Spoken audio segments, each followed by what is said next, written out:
So today we will study about the first chapter in science for standard 8th, Living World and Classification of Microbes. Hey, this video was made just for you. Don't forget to like, share and subscribe. So today we are going to learn the first chapter, Living World and Classification of Microbes. Can you recall what is the hierarchy for classification of living organisms? Who invented binomial system of nomenclature? Which levels of hierarchy are considered while writing the name in binomial nomenclature? If you want the answers to these questions, go to www.jkacademypro.com. So let's start. Biodiversity and need of classification. So what is biodiversity? Biodiversity is the differences that exist between all the living organisms that are present on Earth and the need of classification. That is why we need to divide them into different groups based on their different characteristics. Last year we learned that all the living organisms on Earth have adapted, that is, they have changed their way of living according to geographic regions, food ingestion and defense, etc. So geographic regions is the different places. If they change the place that they are living in, how their body changes in order so that they can survive that different environment. Food ingestion, if they have changed their diet, then how their body changes so that they can digest the different food they eat. And defense, that is how they can protect themselves from different animals that want to harm them or use them as food. While adapting, many differences are observed in the organisms of same species too. So according to the 2011 census is when they count the different types of animals and birds and plants that are present in the different parts of the world. Around 87 million species of living organisms are found on the earth, including land and sea. So the different types of animals and birds and plants that are present either on the land or in sea are around 87 million different types. To study such a vast number, that is such a big number, because 87 million is a very big number, it was essential to divide them into groups. So because it was very difficult to study all these different type of 87 million types of animals and birds and plants, so therefore it was very important to divide them into groups. So groups and subgroups were created considering the similarities and differences among the living organisms. Similarities like whatever the same things were there in different types of organisms, and the differences that were there so that we can differentiate between different types of organisms. They used this to differentiate between the groups and subgroups of all the living organisms. This process of dividing living organisms into groups and subgroups is called biological classification. In history, Carl Linnaeus in 1735 divided the living world into two kingdoms, Vegetabilia and Animalia. So Carl Linnaeus was the first person who decided to divide it into two kingdoms, Vegetabilia and Animalia. So all the plants belong to Vegetabilia and all the animals belong to Animalia. Then Haeckel in 1866 considered three kingdoms, Protista, plants and animals. So later they found out that there was a different species called Protista and they didn't have anything to classify it to. It couldn't belong into Vegetabilia or Animalia. That is why they decided to add a specific group for Protista. Therefore now there were three kingdoms, Protista, plants and animals. In 1925, Chatton created two groups, prokaryotes and eukaryotes. Now this was a different type of classification in which Chatton he divided the organisms based on their cells. If it was a single cellular organism, then it was a prokaryote, whereas multicellular organisms belonged to eukaryotes.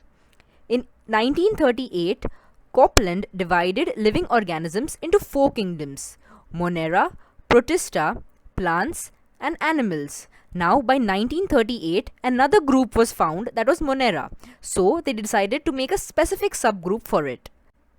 Robert Harding Whittaker was an American ecologist. In 1969, he divided living organisms into 5 groups. So now Whittaker was the one who divided all the living organisms into 5 different groups. For this classification, Whittaker considered the following criteria. So how did he divide all the organisms into 5 groups? It divided it according to the complexity of cell structure.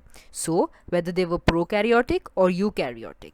Complexity of organisms, if they had a single cell, that is unicellular, or if they're more than one cell, that is multicellular. Mode of nutrition, that is how they acquired their nutrition. Plants are autotrophic, that is photosynthetic. Auto means self, means they made their food by themselves using photosynthesis.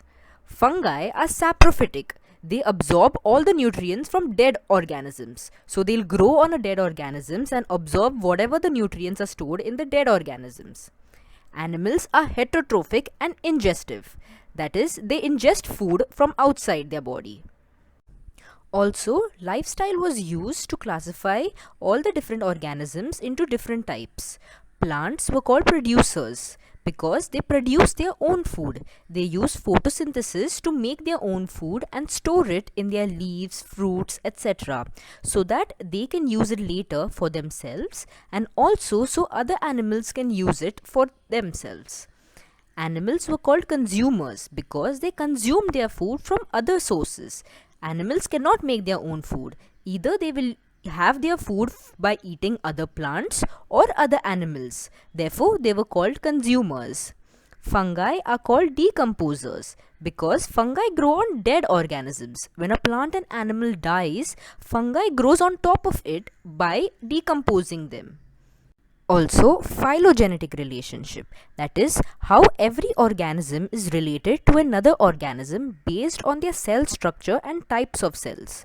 For example, prokaryotic to eukaryotic. So prokaryotic have cell structure which is very disorganized. So when the cell's structure gets organized, it becomes a eukaryotic cell.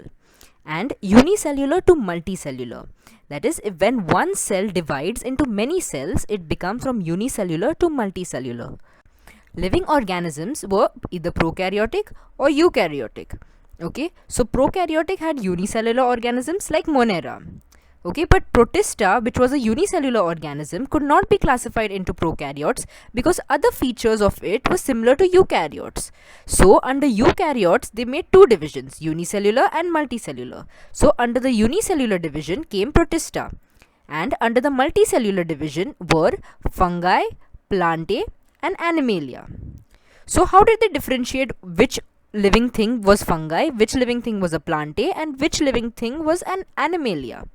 So, if they had a cell wall, but the organisms couldn't perform photosynthesis, then they were classified into fungi. If they had a cell wall, but they also could produce photosynthesis, then they were plantae. And if they did not have a cell wall, they were classified under animalia. So, now we'll study each of the different kingdoms separately. So, the first kingdom we'll do is Monera. Activity. Take a small drop of curd or buttermilk on a clean glass slide.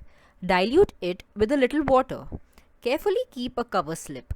Observe it under high power of compound microscope. What did you see?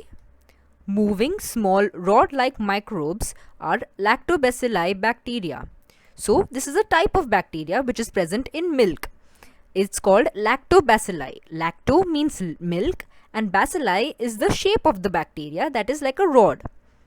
All types of bacteria and blue-green algae are included in the kingdom Monera. So who all are included in Monera are all the types of bacteria and blue-green algae. Characteristics of Monera. All the organisms are unicellular. They may be autotrophic or heterotrophic, that is, they could produce their food by themselves or they acquire their food from outside. These are prokaryotic cells without distinct nucleus or cell organelles. So they have just a cell without all the normal cell organelles that are present in other cells. The next kingdom that we are going to study about is Protista. These include Volvox, Paramecium, Euglena and Amoeba. Activity. Prepare a temporary mount of 1 drop of pond water on a glass slide. So if you take a glass slide and just put 1 drop of pond water on it. Observe it under low power and high power of microscope. So when you observe it, what you will see is some motile microbes with irregular shape. So as you can see, these microbes are very irregular shape and they are motile, that is, they will keep on moving. These are called amoebae. Characteristics. Protista are single-cell organisms with well-defined nucleus enclosed in a nuclear membrane. So, as you can see, they have just one cell. They are single-celled organisms with well-defined nucleus. In this picture, you can see inside here is a well-defined nucleus. That is, we can see it very clearly. And this nucleus is enclosed within a nuclear membrane. They have pseudopodia or hair-like cilia or whip-like flagella for locomotion. You can see here this long tail that they have. So this tail is called cilia. It is whip-like flagella, and this is used for locomotion. That is, it is used for the organism to move from one place to another. So this flagella will move, and because of it, this organism can move ahead. They are autotrophs. Auto was self, so that is why they produce their food by themselves. Examples of autotrophs are Euglena, Volvox, containing chloroplast. So chloroplast is the one that has chlorophyll, and this is required for the organisms to produce their food using photosynthesis. They can also be heterotrophs. Heterotrophs are the ones that acquire their food from other organisms. So these include amoeba and paramecium. So these two protista, they eat other organisms, and that's how they acquire their food. For the answers to this exercise and other free worksheets, please go to jkacademypro.com. This was the end of part 1. For the part 2 video, please click on the link in the description box below.